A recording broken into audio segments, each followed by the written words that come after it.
I can tell that with the seat that they have declared to make me stand in Old City, they have forever erased the so-called comments and rumors that Asaduddin Bhai is their B2 team, their B team. So I think with this, they have very, very, very loudly, they have declared to tell that how much wholeheartedly they would want to win Old City as a seat, as a constituency. So I'm excited and thrilled that they have really done so much of justice towards the constituency, and they've given me such a golden opportunity to really work hard with complete passion and dedication. I'm thankful to them. Ma'am, 40 years the Owaisi family has been ruling over the Hyderabad constituency. They have his Asaduddin's father Salahuddin has won the constituency, now Asad has won. Altogether a period of 40 years. So how do you think that you could, fight against the thing? Do you think that, what are the key aspects that you would want to raise in the constituency? First of all, I would want to tell you that the biggest disadvantage that they run today is the kind of plight that have left the entire Old City constituency. In 40 years, what somebody can do is what Modi ji has proved as a chief minister in 25 years, and today in 2 terms he has proved what he can do as a prime minister. If somebody is owning as an elected representative in democracy a constituency for 40 years, imagine what it should have been by today. We all expect it to be somewhere as #1 constituency in the entire country. But today we see the plight of it as one of the worst constituencies, to the extent that it has been literally abandoned even as a constituency if it exists in this country. If this is what the gift they can give, I think it's enough that they take retirement now. What do you promise to the constituents, ma'am? What is the promise from your side? What do you think is the one thing that is lacking in the... Right to neighborhood. Everything that their neighborhood is enjoying. Everything that their neighborhood is enjoying. The roundabout constituencies that share the common boundaries with Old City as a constituency. The Old City constituency has nothing. If you want to take about the hygiene, no. Road sanitation, no. Education, no. Health, no. Poverty, yes. Child labor, yes. Early child marriages, yes. N number of kids with no facilities, yes. Destitute old people, yes. Demolitions, yes. Kabja, yes. Land grabbings, yes. Now you tell me, did he leave anything, anywhere? No education, no higher education. Nutrition is pathetic.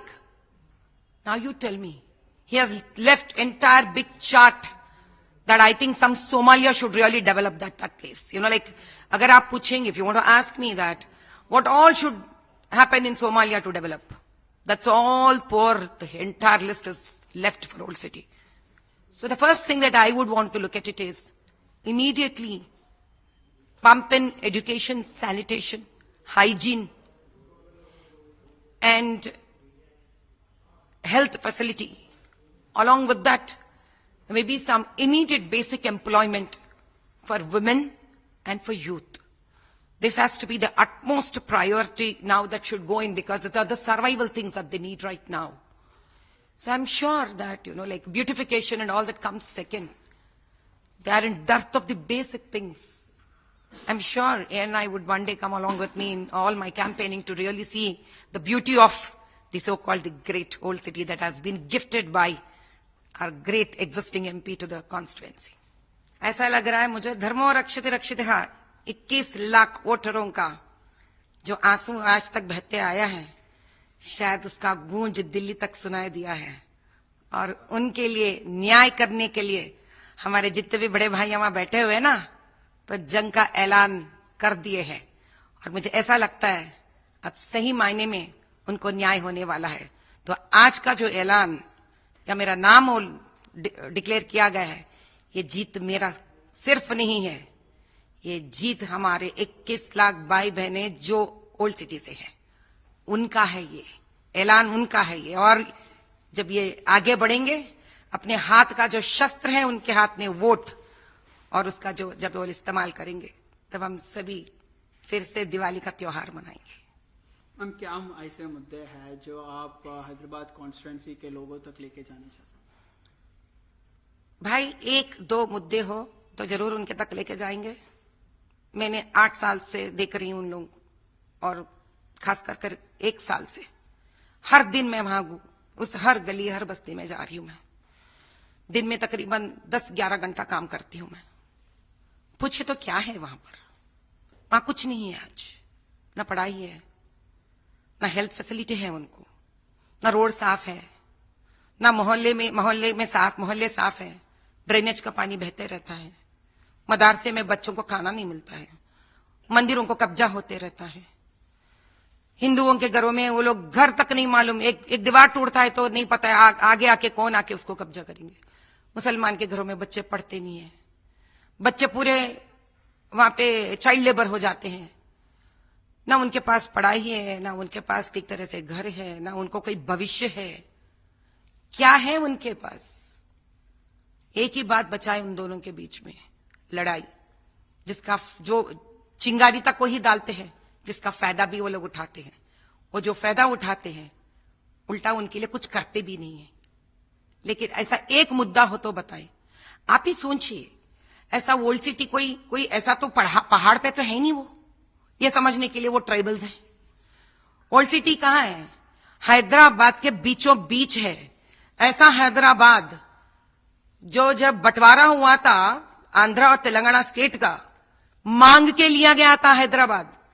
उसका taxes, उसका जो आमदनी है इतना बड़ा है। वैसा Hyderabad city के बीचों बीच आप ओल्ड सिटी कॉन्स्टिट्यूंसी को देखते हो, जहां गरीबी है, बेबसी है। अब बताओ तो क्या नहीं है वहां पर? बहुत कुछ आगे लेके जाना पड़ता है उस कॉन्स्टिट्यूंसी को। मैडम, मजलिस के घर पे भगवा का झंडा क्या मुमकिन है आपके बारे? भैया, आप कह रहे कि मजलिस के घर पे भगवा का झंडा मुमकिन है। क्या आप कभी सोचा है कि हिंदू अपने घर के ऊपर भगवा का झंडा लहराने के लिए डरते हैं वहां पर? तो स्टेप 1 स्टेप 2 है यहां पर। पहले 8.5 लाख हिंदू हिम्मत से भगवा का झंडा अपने घरों पे लहराना है। ये बताने की जरूरत नहीं है मुस्लिम मेरे घर पे भगवा के झंडा में लहराना, यानी पहले ये तो सीख ले कि हिंदू का अपना हक है भगवा का झंडा लहराना। चिल्ला के लगाने की जरूरत नहीं है, उसका हक है लहराने का। उसको लहराना चाहिए, लहराना है उसको। और मुसलमान का काम यह है कि उसका कदर करे। मुसलमान को यह जानना है आज की 50 साल या 40 साल से मैंने उनको रोक कर क्या हासिल किया है। आज क्या मेरा घर आबाद है? क्या मेरे बच्चे गरीबी से बाहर है? मैंने क्या हासिल किया है? जिस दिन हर मुसलमान ये बात जान जाएगा कि मेरा भी घर कहीं का ना रहा, मेरे बच्चे ना पढ़ते हैं, ना मेरे बच्चे स्वस्थ हैं, ना मेरे घर है छत, तो क्या मिलता है उन लोगों को? सिर्फ इलेक्ट्रिसिटी बिल का छूट। जिस घर में खाने के लिए पैसा नहीं है, माँ बाप को दिखने के लिए पैसा नहीं है, लड़की का ब्याह करने के लिए पैसा नहीं है, जीवन आगे लेके जाने के लिए पैसे नहीं है, वो जीवन के बारे में सोचिए। हर मुसलमान के घर के भाइयों बहनों, ये मत सोचो सिर्फ 5 रुपए का इलेक्ट्रिसिटी का बिल छूट रहा आपसे। आपका जीवन ऐसा होना था कि आप 4,000 3,000 का रेंट भर के इतना खुशी से सब कुछ आपको परिवार दे सके, आप अपने परिवार को दे सके, और 5 रुपए का इलेक्ट्रिकल बिल खुशी खुशी से आप दे सके। वो सोच में लेके आना चाहती हूं। आपके ऊपर कोई मेहरबानी नहीं हो रहा है, आपको और गरीबी में ढकेला जा रहा है, इतना तक कि आप 5 रुपए के इलेक्ट्रिसिटी का बिल तक नहीं भर पा रहे हैं। आज वो है आपका हालत। उठो अपने हालत से, उठो अपने हालत से। आंख खोल के देखो तो सही, 50-40 सालों में कहां से कहां चले गए आपकी जिंदगियां। आपके बगल वाले के कॉन्स्टिट्यूएंसी में तो लोग इतने ऊपर चल रहे हैं, आप लोग यहां से उस कॉन्स्टिट्यूएंसी में जाते हो पढ़ाई करने के लिए, आप इस कॉन्स्टिट्यूएंसी से अलग कॉन्स्टिट्यूएंसी को जाते हो अपने वैदिक अपने तबीयत के लिए, अस्पतालों के लिए। ऐसे बात होना चाहिए कि आपके चारों तरफ के कॉन्स्टिट्यूएंसी वाले आपके कॉन्स्टिट्यूएंसी को आना चाहिए, गर्व करना चाहिए। अरे आप कहां जाके पढ़ते हो? ओल्ड सिटी में। जिस दिन वो आएगा ना भाई, तब समझ लीजिए से ही तरक्की शुरू होगी आपके लिए। Thank you.